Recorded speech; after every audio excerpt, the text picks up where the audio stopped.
தந்தை, மகன், தூய ஆவியின் பெயராலே ஆமீன். இன்றைய செய்தியானது மாதாவின் மகிமை. மாதாவின் மகிமை என்பது குறிப்பாக கத்தோலிக்க கிறிஸ்தவத்தில் அன்னை மரியாள் மேன்மையை புனிதத்தையும் போற்றும் ஒரு தலைப்பாகும். இது மாதாவை துணை நீரே உம்மை வாழ்த்தி போற்றுவோம் தாரும் போன்ற பாடல் மற்றும் பிரார்த்தனைகள் மூலம் வெளிப்படுத்துகிறது.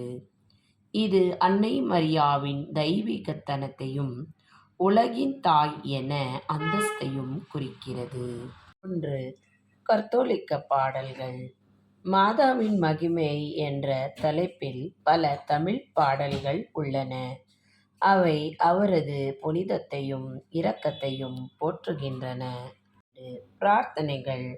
ஜெபமாலையில் அன்னை மரியாவின் மகிமைகளை நினைவு கூர்ந்து சர்வேஸ்வருடைய புனித மாதாவே போன்ற பிரார்த்தனைகளை செய்யப்படுகின்றன.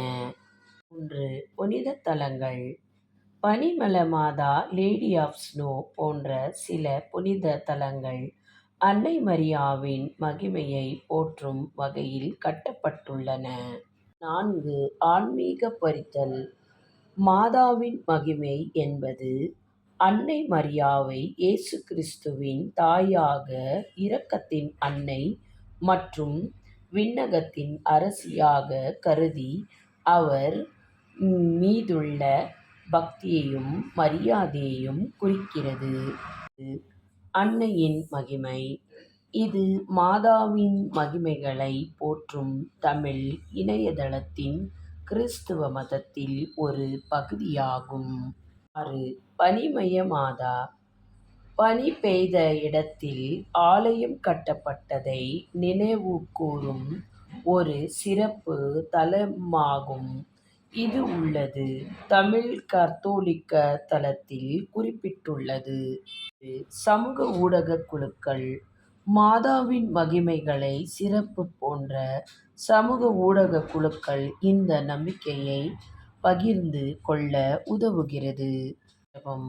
அன்பின் உருவான இறைவா, இதோ இந்த ஜெபத்தை கேட்கிற அனைத்து மக்கள் மீது நீர் இரக்கமாயிரும்.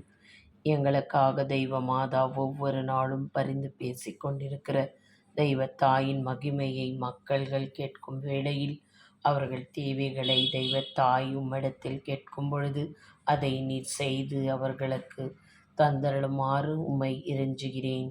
தெய்வ தாயான மாதாவே, ஒவ்வொரு மக்களுடைய கூக்குரலை கேட்கிற தாயே, அவர்களுடைய தேவைகளை சந்தித்தருளும் அம்மா. ஒவ்வொரு குடும்பங்களில் அமைதியும் சமாதானத்தை நிலைக்கச் செய்தலும்.